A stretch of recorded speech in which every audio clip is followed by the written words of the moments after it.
전에 가사 천지를 만드신 하나님 아버지를 내가 믿사오며 그 외아들 우리 주 예수 그리스도를 믿사오니 이는 성령으로 잉태하사 동정녀 마리에게 나시고 본디오 빌라도에게 고난을 받으사 십자가에 못 박혀 죽으시고 장사 뒤 사흘 만에 죽은 자 가운데서 다시 살아나시며 하늘에 오르사 전능하신 하나님 우편에 계시다가 저리로서 산자와 죽은 자를 심판하러 오시리라.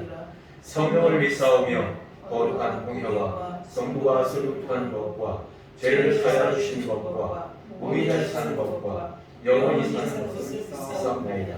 아멘.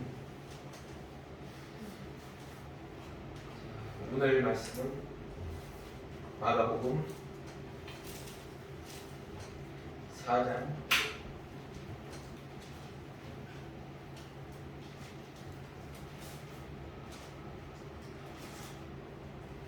1절부터 오늘은 좀 말씀이 길어요.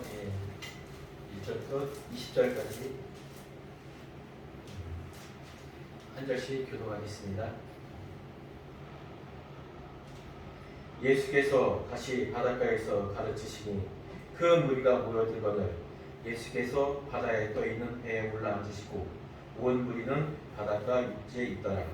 이에 예수께서 여러 가지 비유로 가르치시니 그 가르치시는 중에 그들에게 이르시되 들으라. 씨를 뿌리는 자가 뿌리러 나가서 뿌릴새 더러는 길가에 떨어지매 새들이 와서 먹어버렸고 더러는 흙이 얇은 돌밭에 떨어지매 흙이 깊지 아니하므로 곧 싹이 나오나 해가 그늘 위에 가서 뿌리가 없으므로 말랐고 더러는 가시떨기에 떨어지매 가시가 자라 기운을 막음으로 결실하지 못하였고 더러는 좋은 땅에 떨어지매 자라 무성하여 결실하였으니 30배나 60배나 100배가 되었나 하시고 또 이르시되 들을 비는 자는 들으라 하시니라.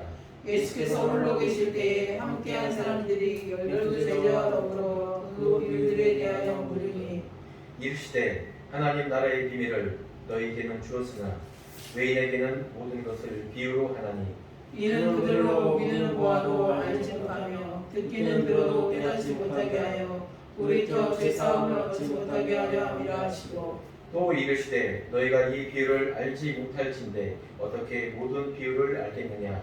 뿌리는 자는 말씀을 뿌리는 것이라. 말씀이 길가에 뿌려졌다는 것은 이들을 가리킴이니 곧 말씀을 들었을 때에 사탄이 즉시 와서 그들에게 뿌려진 말씀을 빼앗는 것이요 또 이와 같이 돌밭에 뿌려졌다는 것은 이들을 가리킴이니 곧 말씀을 들을 때에 즉시 기쁨을 얻으나 그 속에 뿌리가 없어 잠깐 견디다가 말씀으로 인하여 환난이나 박해가 일어나는 때에는 곧 넘어지는 자요. 또 어떤 이는 가시떨기에 뿌려진 자니 이들은 말씀을 듣기는 하되 세상의 염려와 재물의 유혹과 기타 욕심이 들어와 말씀을 막아 결실하지 못하게 되는 자요. 좋은 땅에 뿌려졌다는 것은 본 말씀을 듣고 받아 30배나 60배나 100배의 결실을 하는 자니라. 아멘. 아멘. 이 말씀 선포하기 전에 먼저 기도 한번 하겠습니다. 하나님 이 시간 예배로 모이게 하신 정말 감사드립니다. 우리에게 입술하신 그 말씀에 순종하여 피곤한 중에도 주님의 은혜를 사모하는 마음으로 이 자리에 모였습니다. 우리 심령 하나하나를 주님 안아주시며 위로하여 주시옵소서. 한 주간 우리의 삶 또한 하나님 같지 못했던 것을 주님 앞에 내어놓습니다. 우리 여러 가지 힘든 모든 것 주님 아시오니 우리 심령 가운데 함께 거하시옵소서. 이 시간 예배를 통하여 새해 번없게 하시고 정말 하나님 보시기에 선한 삶을 잘 감당할 수 있도록 주님 인도하여 주시옵소서. 특별히 행복한 교회를 주님 기억하여 주시옵소서. 성도 한 사람 한 사람 마음과 영을 새롭게 하여 주시옵소서. 빛과 소금의 삶을 잘 감당하게 하여 주시고 가정과 일터에서 또 어느 곳에서나 승리하는 삶을 살게 하여 주시옵소서. 하나님 이 교회에서 계획하는 모든 사명 위에 주님 함께하여 주셔서 성령이 인도하심으로 선한 열매를 맺을 수 있도록 주님 인도하여 주시옵소서. 육신의 나약함으로 질병으로 고통받는 우리의 성도를 주님 붙들어 주시고 정신적으로 물질적으로 또한 힘들어하는 모든 성도들에게 큰 은혜를 베풀어서 그 어려운 가운데서 정말 하나님을 바라보며 소망할 수 있는 우리 성도님들 될 수 있도록 주님 인도하여 주시옵소서. 후원하는 선교지와 사역장 외에도 큰 역사 나타나게 하여 주셔서 선교사님들 한 사람 한 사람 영광에 강건하게 하여 주시고 전 세계 열방에 정말 주님의 나라와 영광 위에 복음을 전하며 힘쓰는 모든 사역자들에게도 성령 충만한 은혜를 주시옵소서. 이 시간 말씀을 나눕니다. 이 시간 성령님 강권적인 역사가 있게 하여 주시옵소서. 전하는 자나 듣는 자에게 성령의 충만을 주셔서 온전히 하나님의 말씀에 감동되게 해주시고 이 말씀을 우리의 삶에 충만하게 낭송할 수 있도록 인도하여 주시옵소서. 우리의 구원자 되시며 생명이신 예수님의 이름으로 기도했습니다. 아멘. 이 마가복음 이 씨 뿌리는 비유에 대한 말씀은 참 많이 전해진 말씀입니다. 근데 오늘은 저는 이 말씀을 우리 듣는 자의 어떤 이 밭이라는 그 입장에서보다는 좀 하나님이 씨 뿌리는 자, 정말 하나님의 마음에서 한번 좀 이 말씀을 생각해 보겠습니다. 사람이 어떤 훌륭한 목표를 갖고자 할 때는 여러 가지 방법으로 시도를 합니다. 어떤 사람은 아주 훌륭한 사람들의 어떤 몇 명을 골라서 거기에서 장점을 취해서 나한테 좀 맞겠다 하는 그 사람들의 장점을 모아서 자기가 계획하고 그 방향대로 또 목적을 설정합니다. 그런데 또 어떤 사람은 아주 지금 우리가 뭐 젊은 사람들이 많이 선택하는 건데 아이돌처럼 정말 스타명을 마음에 둡니다. 그리고 그 사람의 생일까지도, 그 사람의 취미까지도, 그 사람이 어떤 사상을 가지고 있는지 그것까지도 본받습니다. 그러나 그 형태나 그 삶은 어느 정도 본받을지 몰라도 정말 그 사람의 본질적인 그 내면적인 삶까지는 결국 본받을 수가 없을 겁니다. 정말 그 사람의 모든 내면적인 것까지 본받고 그 사람처럼 되기 위해서는 아무래도 그 사람의 자녀가 되어야 되겠죠. 그 사람의 자녀가 된다면 그 모든 것을 그래도 가장 비슷하게 나아갈 수 있을 것입니다. 하나님이 이 땅에 우리를 태초부터 우리를 이 땅에 보내실 때 하나님의 자녀 삼고자 하는 것이 하나님의 최대 소망이었습니다. 그렇다면 우리가 정말 그 하나님의 뜻에 부합된 삶을 살려면 우리가 하나님의 자녀가 되어야 되는데 그럼 이 하나님의 자녀가 되는 길 과연 그것은 무엇이 제일 빠를까요? 그렇습니다. 우리의 영혼은 하나님의 말씀으로부터 온다고 베드로는 말했습니다. 로마서에서 바울은 말씀 예수 그리스도이며 믿음은 그 말씀을 들으면서 난다고 했습니다.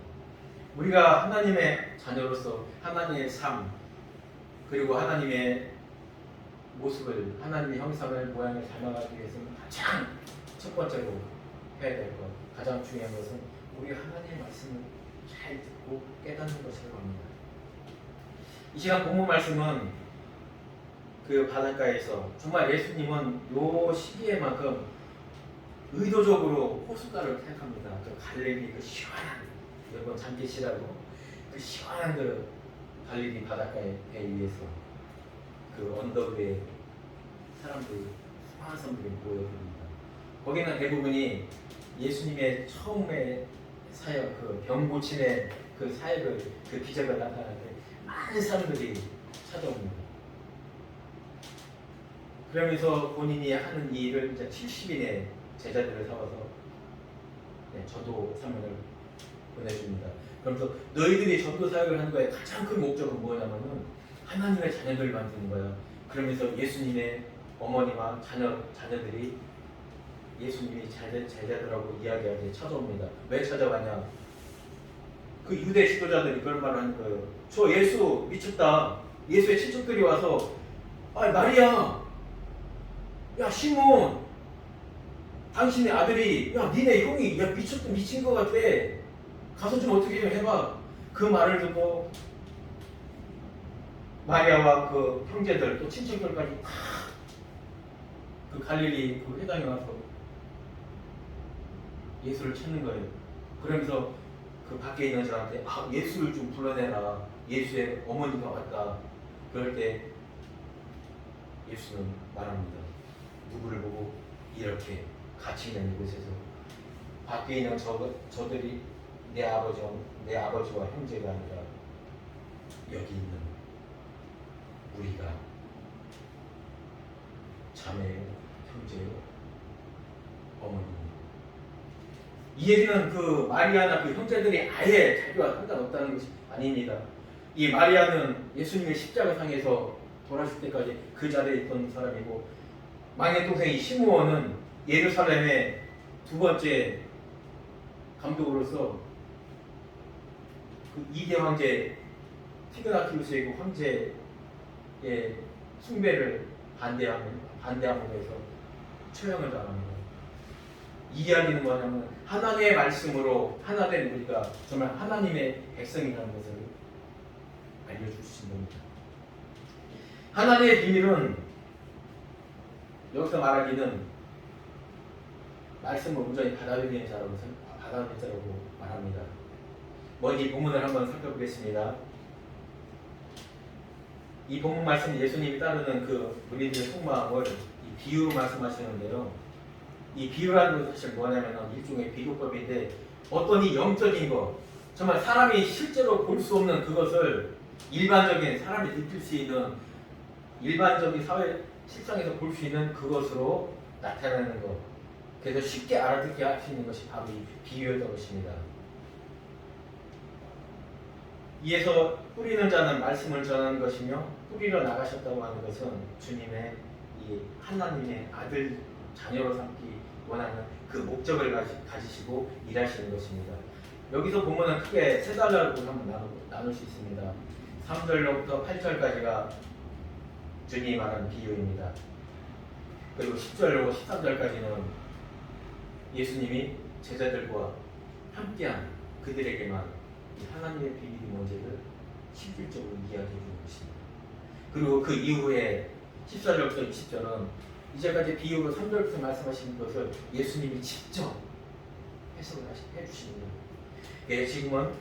지금 이 시간에는 비유의 말씀과 비유의 말씀을 풀어주신 예수님의 말씀을 같이 접목해서 말씀드리겠습니다. 먼저 이 본문에 주신 목적의 키포인트인 11절, 12절을 살펴보겠습니다. 이 비유 말씀은 하나님의 비밀이며 12제자와 함께한 사람들에게만 알게 하신다고 말씀하셨습니다. 그러면서 이 이사야의 글을 인용하는데요. 이사야 6장의 글입니다. 그들로 보긴 보아도 알지 못하며 듣긴 들어도 깨닫지 못하게 하여 돌이켜 죄사함을 얻지 못하게 함이라 하시고, 하나님은 이사야를 백성에 보내어 이 말씀을 선포하게 합니다. 그들의 마음을 둔하게 하고 그들의 귀가 막히게 되고 눈이 감기게 하려는 이스라엘 백성들의 그 죄악성에 대한 하나님의 심판의 메시지를 공포하는 것입니다. 이사야는 우시아가 죽을 때부터 활동하는 선지자인데요. 이 우시아 시대부터 이 3대 시대까지 가장 정말 하나님의 마음을 아프게 했던 그 시기입니다. 이사야 1장에서 이렇게 말하고 있습니다. 소는 그 인자를 알고 나귀는 그 구유를 알건만은 이스라엘은 나를 잃어버리고 그 백성들을 나를 깨닫지도 못하는구나. 이렇게 한탄하면서 주신 심판의 메시지였던 겁니다. 이 하나님의 주신 이 메시지, 이 인봉, 에덴 동산을 화염금으로 막았던 것처럼 이것을 풀 수 있는 자는 오직 예수 그리스도밖에 없었던 거예요. 그러나 이 인봉을 풀기 위해서는 분명히 예수님의 대가가, 그 명령을 처리할 대가가 필요한 것입니다. 주님의 그 십자가의 피 흘리심으로 이스라엘 백성, 영적으로 우리 믿는 자들의 모든 죄를 사함으로 해서 그의 하나님 말씀을 들을 수 있는 기회가 생기고, 그 말씀을 받아들이게 되고, 그 말씀이 우리 안에서 영으로 살아나고 그 믿음으로 믿음 생활을 통해서 그 믿음이 자라게 하시는 것입니다. 이 시간에 본문의 비유와 해석을 같이 보면서 본문을 주신 목적과 목적에 합당한 삶에 대해서 한번 오늘 시간 전하겠습니다. 3절에 들으라 씨를 뿌리는 자가 뿌리러 나가서, 14절에 뿌리는 자는 말씀을 뿌리는 것이라. 하나님은 말씀을 뿌리는 자랍니다. 여기서 말하는 씨는 말씀이라고 합니다. 주님이 이 땅에서 처음으로 사역할 때 외치신 것이 회개하라, 돌이키라. 너희가 하나님을 떠난 백성인데, 하나님의 말씀을 떠난 자인데, 이제 내가 그 남아있는, 마지막에 남아있는 자들, 그 포로에서 돌아온 자들에게 주시는, 그 남은 자들에게 주시는 그 회복의 메시지를 내가 가지고 왔다. 들으라. 사절에 뿌릴새 더러는 길가에 떨어지며 새들이 와서 먹어버렸고, 15절 말씀이 길가에 뿌려졌다는 것은 이들을 가리키니 곧 말씀을 들었을 때 사탄이 즉시와서 그들에게 뿌려진 말씀을 빼앗는 것이요. 여기서 뿌릴새로 번역된 헬라 원문이 엔스테이로 기노마이 아우톤이라고 합니다. 이것을 직역하면은 우리는 그냥 단순히 개역개정은 뿌릴새로 번역되지만 헬라 원문은 사실 더 아주 이열하게 표현되어 있는데요. 글을 안에 뿌려놓는다는 거예요. 글을. 영이신, 말씀이 된 영이신 글을 안에 듣는 너희 안에 뿌려놓는다. 이것을 개역개정은 뿌릴새로 번역을 했습니다. 그 하나님의 정말 우리에게 직접적으로 하고 싶으셨던 그 메시지는 내가 시도한다는 것, 이것은 너희 안에 하나님 영을 뿌리는 거야. 너희 그러니까 잘 받아들여야 돼. 함께한 12제자와 그 아무래도 70인의 그 파송인들은 그 자리에 있었을 겁니다. 더 나아가서 그들과 가까운 믿음의 형제들, 그들도 그 자리에 있었을 겁니다. 그들에게만 이 허락이 되어졌던 겁니다. 그러나 이것이 2000년이 지난 계시가 풀린 이후에는 우리 모든 듣는 자들이 이것을 알 수 있을 것입니다. 한번 생각해 보십시오. 그 갈릴리 호숫가에 하나님 주님이 말씀을 전할 때 그 안에 자갈골 위에도 앉아 있는 사람이 있었고, 그 가시덤불처럼 풀을 헤집고 그 위에 앉아 있던 사람들도 있었고, 또 저 멀리서 저 예수란 자가 무슨 말을 하는가, 뭐 고발할 조건이 있을까 하고 저 멀리서 그들의 말을 경청하는 자들이 있었을 것입니다. 바로 주님을 따르기 위해서 앉아있던 돌짝 위에 앉아있던 사람들, 또 덤불에 앉았던 그 사람들은 정말 주님의 오심을 기대하고 있던 사람들입니다. 그러나 여기서 말하보니 길가에 있던 사람들, 이들은 이미 예수님의 오심이 그렇게 필요치 않았던 사람들이에요. 오히려 예수님이 그 정말 다윗의 왕국을 세울 그 예수님이 이 로마를 깨부수고 우리 이 이스라엘 나라가 정말 로마처럼 강건한 나라가 되고, 대신 자기네들은 그 제사장직, 서기관의직, 바리새인직, 그 종교계의 지도자로 남아있고 싶었던 그 마음이 너무 컸던 거예요. 그러나 예수님은 오자마자 성전을, 또 너희들의 신앙생활, 이런 것들에서 모든 걸 지적하고 있었던 거예요. 정말 이들에게는 정말 예수님이라는 이 존재가 정말 메시아 같으면서도, 근데 우리에게 오면은 자기들한테는 계획 같은, 오히려 우리의 지위가, 우리의 가지고 있었던 이 기득권이 없어질 것 같은 그런 존재였었던 것입니다. 주님은 이 진리의 영으로 계속 우리의 마음을 두드립니다. 문 밖에서 두드리듯이 지금도 우리 이 심령 마음을 두드리는 것입니다. 우리는 이미 그 안에 이미 주님을 모시고 정말 주님과 동행하며 주님과 하나 된 그 삶을 살고 계신 분들도 있습니다. 그러나 아직 그 단계까지 믿음이 성장하지 못한 사람도 있습니다. 또 아직 이 영에 대해서 확실히 받아들이지 않아서 영에 대한 생명이 없는 분들도 있습니다. 그러나 중요한 것은 이 씨의 역할이 대단한 겁니다. 여기서 말할 때 이 원본에서도 이 뿌려지는 거, 이 뿌릴새, 이것은 현재 진행형인 거예요. 계속 예수님이 이 땅에서, 예수님 이전에 구약의 선지자를 통해서 하나님이 말씀하신 그때부터 언제까지, 지금을 지나서 주님이 오시는 이 우주적인 그 재림이 오실 그때까지 계속 이 말씀은 뿌려지는 겁니다. 누구 통해서? 바로 우리를 통해서. 마찬가지로 또 새들이 와서 쪼아먹는다는 거, 여기서 왜 새들로 이 새들을 사탄으로 표현해 왜 됐을까요? 곡식을 뿌리면 그 씨는 땅에 자라서 땅에 뿌려져서 자라야 되는데 땅에 떨어지자마자 그 말씀을 쪼아먹는 게 바로 새거든요.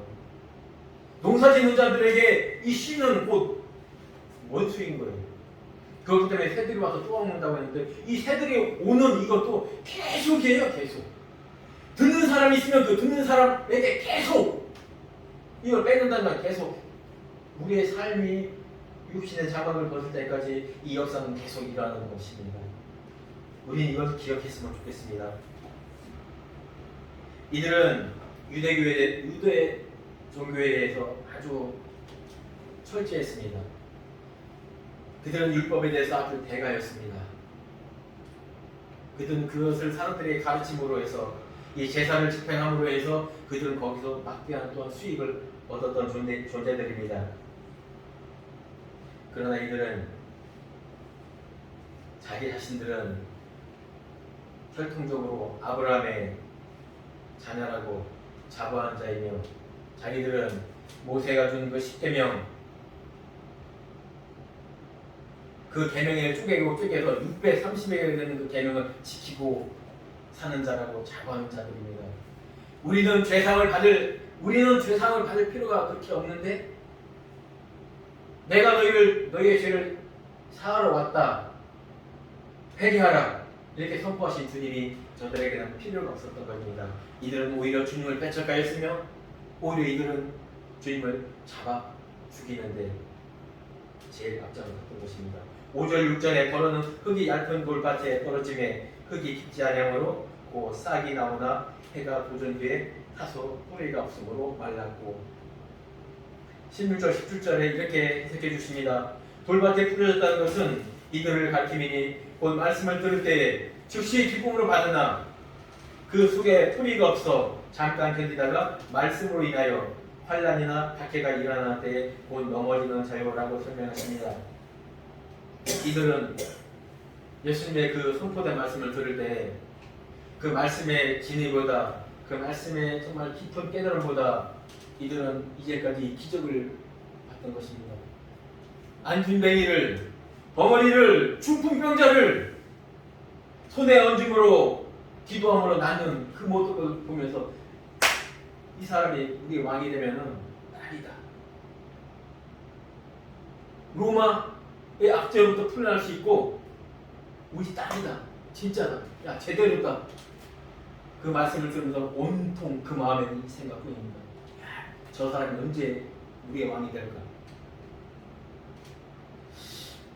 그런데요, 이들은 그때 당시 종교 지도자들이 예수를 따르는 사람들을 출교하고 또 예수를 핍박하는 그것을 보고 이들은 그 사회에서 외톨이가 되는 것, 밖에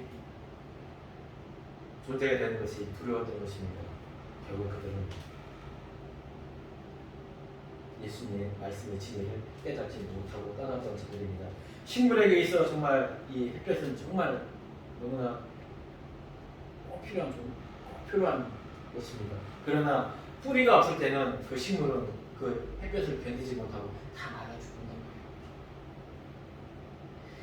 우리는 말씀을 들을 때 이것이 그냥 거저 내 마음에서 내 귀에서만 머무르는 것이 아니라 좀 하나님 왜 이 말씀을 하셨을까? 하나님 제자들한테 그 말씀을 가르쳐 주셨다고 했죠. 하나님 저한테도 좀 그 말씀을 좀 깨닫게 해주세요 라고 기도하는 것이 정말 필요합니다. 7절 보겠습니다. 더러는 가시떨기에 떨어짐에 가시가 자라 기운을 막음으로 결실을 하지 못하였고 18절 19절에 해석해 주십니다. 어떤 이는 가시떨기에 뿌려진 자니 이들은 말씀을 듣기는 하되 세상의 염려와 재물의 유혹과 기타 여러 가지 욕심이 들어와 말씀을 막아 결실하지 못하게 되는 자료라고 설명하십니다. 이들이 결실하지 못하는 근본적인 조건은 말씀을 막는다고 합니다. 세상의 염려와 재물의 유혹과 기타 욕심이 말씀을 막는다고 해요. 이미 사람에게는 이 말씀을 듣기 이전에 내가 살아온 이제까지의 가치관과 이제까지 내 사고방식, 이제까지 내 꿈과 소망이 이미 이 마음에 심어져 있습니다. 모든 사람에게는.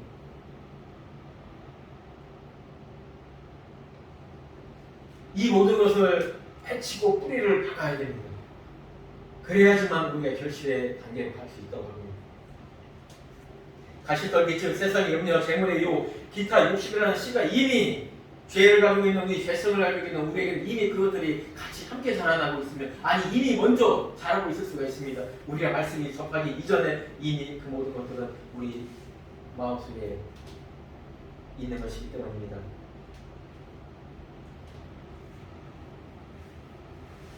창세기 하나님은 땅에 대해서 설명하십니다.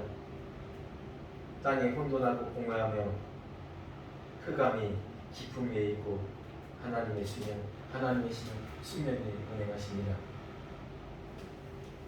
그 넓은 벌판에 있는 그 줄기는 결국 호숫가 밑으로 들어가고 있습니다. 그 호숫가에 배 위에 앉아있는 그 주님은 그것을 기억하셨으면 하는 그 바람이 있었을 것입니다. 너희들은 지금 길가에 있는 자요, 돌 위에 앉아있는 자요, 가시덤불에 있는 너희는 곧 어떤 상태냐면은 이 호수 밑에, 호수의 깊은 밑에 있는 그 땅, 흑암 아래에 있는 그 땅, 혼돈하고 공허한 그 땅이다. 근데 내가 운행함으로, 내가 너희와 함께함으로 너희를 새 땅으로 만들어 주겠다. 하나님은 이 수면에 있는 흑암, 깊음 위에 있는 흑암을 빛으로 열어주십니다. 그 땅을 덮고 있는 그 물을, 하늘을 만드셔서 위와 아래로 구분을 하십니다. 또 그 아래 물을 모이게 하십니다. 한쪽으로 모이게 해서 땅을 드러나게 하십니다. 그 땅에다가 하나님은 씨를 뿌리고 그 땅에서 채소와, 심에 있는 채소와 씨 가진 열매를 맺게 하십니다. 세 번째 날 8절은 이렇게 이 비유가 있습니다. 더러는 좋은 땅에 떨어짐에 자라 무성하여 결실하였으니 30배나 60배나 100배가 되었느니라 하시고, 20절에 좋은 땅에 뿌려졌다는 것은 곧 말씀을 듣고 받아서 30배나 60배나 100배의 결실을 하는 자니라. 좋은 땅은 말씀을 듣고 받아들인다고 합니다. 주님이 이 땅에 와서 최초로 하신 그 선포, 회개하라, 이 말씀을 듣고 그 말씀에 대해서 깊이 묵상했던 제자들과 그 믿음의 백성들은 그 신약에서 이렇게 해석을 합니다. 홍해 사건은 이스라엘 백성의 세례 사건이다. 이거에 대해서는 모든 사도들이 인정하는 것입니다. 이 네 번째, 좋은 땅에 뿌려졌다는 것에, 이 좋은 땅, 이 네 가지 경우 중에서 땅으로 표현된 것은 오직 이 결실을 맺는 이 땅을 가지고 이야기합니다. 이 땅은 과연 어떤 땅이었을까요? 이 땅과 똑같은 의미를 가지고 있는 것이 출애굽기 14장 6절 이 말씀입니다. 모세가 지팡이를 들고 바다 위로 손을 내밀어 갈라지게 하라. 이스라엘 백성이 그 갈라진 홍해 가운데서 그 땅, 마른 땅으로 지나가리라. 이 마른 땅이 아바시아에 있는 똑같은 단어가 바로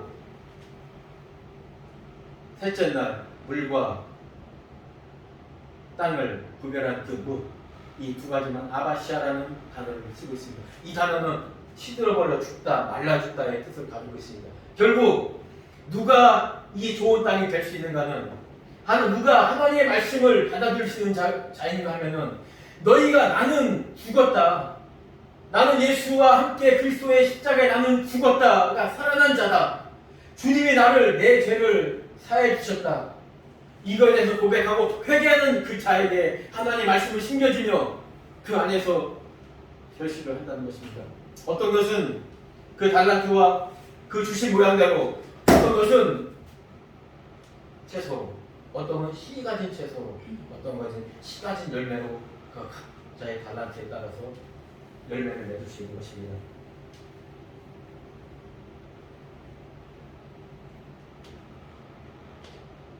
본문을 주신 목적이 명확해졌습니다. 하나님이 이스라엘 백성들에게 심판의 메시지를 주셨던, 마음을 둔하게 하고 듣지 못하게 하고 깨닫지 못하게 한 그것들을 주님이 와서 그 결대를 털어버리시겠다는 거예요. 어떤 대가를 치러서 주님이 십자가에서 그 피를 흘리심으로 하나님의 법을 명령하선 그 누구도 살 수가 없습니다. 그 명령을 푸는 그 십자가가 되셨던 것입니다. 오직 예수님의 죄사함의 메시아로, 예수님을 죄사함의 메시아로 받아들인 사람은 새 생명을 얻게 됩니다. 결실한다는 것입니다. 죄사함 받고 새롭게 거듭난 사람이 하나님의 보시기에 좋은 땅인 것입니다. 그러나 좋은 땅은 죄인 우리 인간 스스로 노력해서 나오는 것은 더더욱 아닌 것입니다. 하나님의 사랑과 예수 그의 십자가와 성령의 인도하심과 교통하심이 거기에서 기인돼서 우리가 그 말씀을 받아들일 수 있고 회개할 수 있고 하나님의 자녀로서 열매를 맺을 수 있는 것이고, 중요한 것은 결실의 근본적 요소는 C에 있습니다. 우리가 하나님의 말씀을 들을 때 회개를 할 수 있고요, 하나님의 말씀을 듣고 깨달을 때 성령의 충만함을 받을 수가 있다는 것입니다. 결국 우리를 하나님의 형상과 모양을 닮아가도록 하게 하는 것은 바로 하나님의 시, 그 시를 받음으로 하나님의 말씀을 받아들임으로 해서 그것이 우리 안에서 열매 맺을 때 우리는 하나님의 형상과 모양을 닮아가는 하나님의 자녀가 되는 것입니다. 사람이 하나님의 형상을 닮아가는 과정은 인간편에 살 수 있는 것은 오직 하나님의 말씀을 잘 듣는 것입니다. 본문 20절까지 말씀에서 들어라! 이 단어는 9번이 사용이 됩니다. 이 아퀴오라는 단어는 단순히 듣는 것만 표현한 것이 아니라 듣고 아는 것, 깨달아 아는 것. 듣고 깨달아 알아야지 하나님의 말씀이 온전하고 무슨 말씀인지를 알고 그 말씀에 순종할 수 있는 것입니다. 우리가 할 수 있는 것은 듣는 것밖에 없다고 합니다.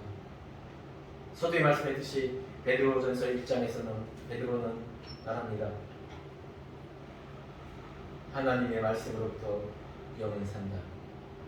바울은 고백합니다. 로마서 10장에서 믿음은 들음에서 나고 그 들음은 하나님의 말씀, 예수 그리스도의 말씀을 들음으로부터 난다.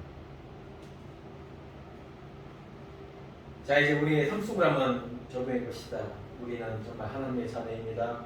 과연 우리는 어떻게 이 땅을 살아가야 될까요? 첫 번째, 죄와 싸워 이겨야 합니다. 우리는 예수를 주 섬기며 주 그리스도의 십자가의 죽으심으로 우리는 새 생명을 받았습니다. 우리는 이제까지는 죄와 대응해서 무능력한 존재였습니다. 죄의 종이었습니다. 사탄이 이끄는 대로 우리 따라갈 수밖에 없는 존재였지만 우리가 하나님의 자녀가 된 이후로는 우리는 그 죄와 싸울 수 있는 자유를 가졌습니다. 죄의 근본의 속성인 아담의 죄의 속성을 가지고 있는 우리는 무리였지만 이제는 하나님의 자녀됨의 그 말씀의 시로 우리는 죄와 당당히 맞서 싸울 수 있습니다. 언제까지? 피 흘리기까지 싸울 수 있는 우리에게 힘이 주어진 것입니다.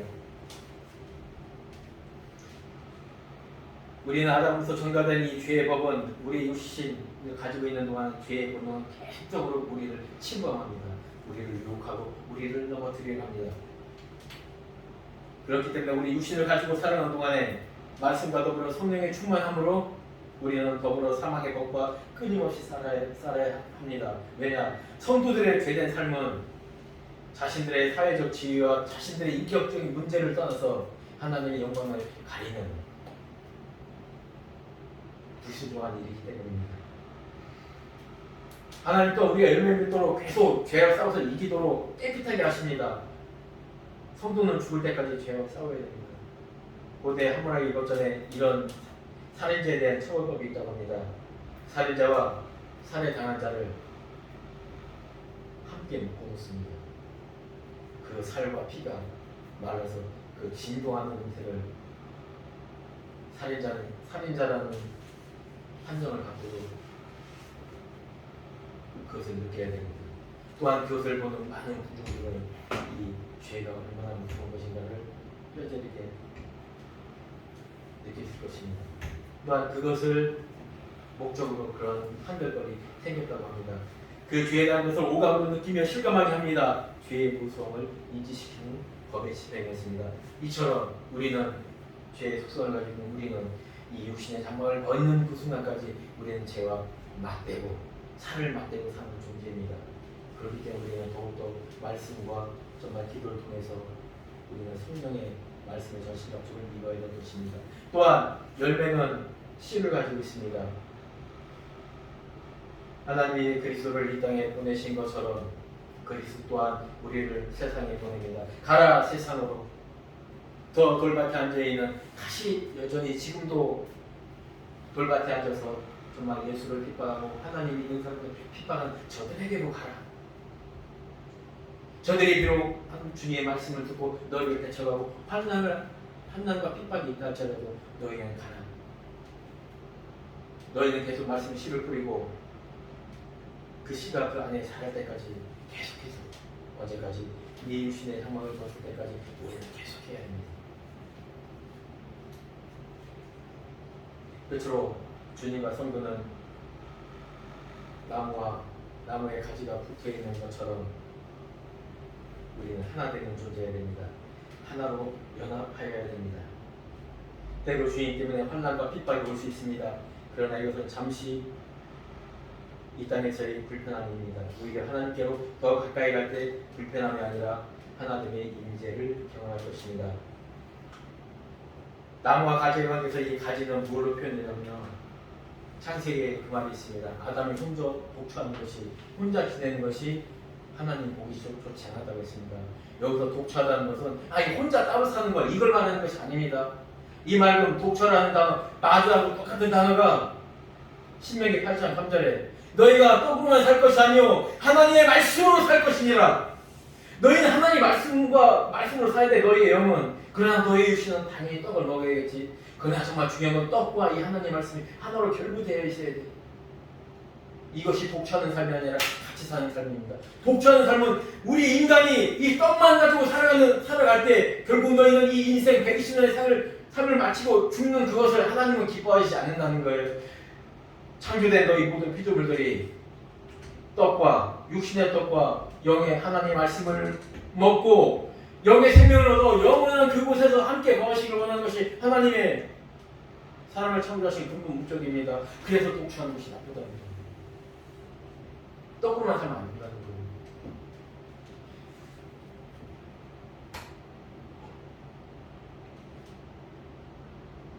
사슴의 식도는 이 바늘귀처럼 아주 가늘대요. 그리고 또 그 식도를 감싸고 있는 피부 또한 너무나 그냥 고기 비늘처럼 얇대요. 그래서 이 사슴은 목마름이 시작되면은 1시간 이상을 견디지 못한대요. 그냥 이 식도가 말라서 그 고통이 너무나 심하대요. 그러면서 시간이 먼저 와서 그냥 죽어버리고요. 그렇기 때문에 이들은 신약가로 갈 때 살피지만 맹수가 있다는 걸 알면서도 그 신약가를 갈 수밖에 없는 존재가 바로 사슴이래요. 주님 말씀합니다. 목마른 사슴이 신음을 찾듯 너희가 나를 발걸음해야 한다. 우리는 그 존재예요. 환난과 핍박이 있습니다. 내가 예수를 믿음으로 해서 이 땅에서 불합리한 대접을 받을 수가 있습니다. 그러나 이것은 잠깐이래요. 아주 잠깐. 말씀을 맺겠습니다. 시간이 너무 지나네요. 이 땅에서 우리는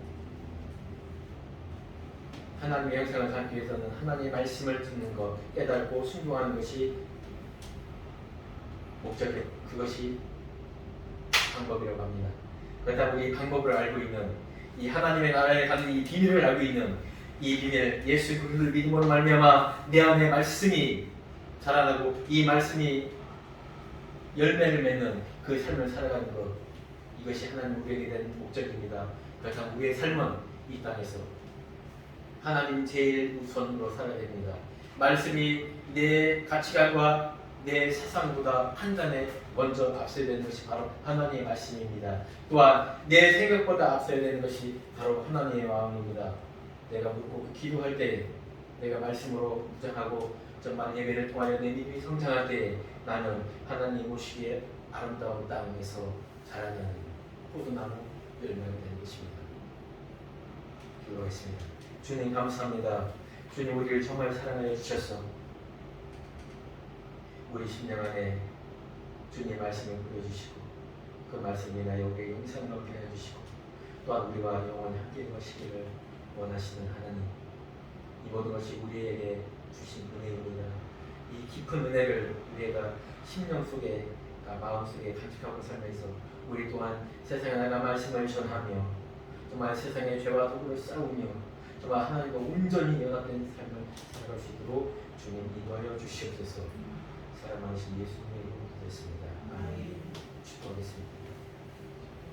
지금은 우리 주 예수 그리스도의 은혜와 하나님의 무한하신 사랑과 성령님의 감화와 교통 인도하심이 이 자리에 있는 모든 성도들 머리 위에 영원토록 함께할지어다.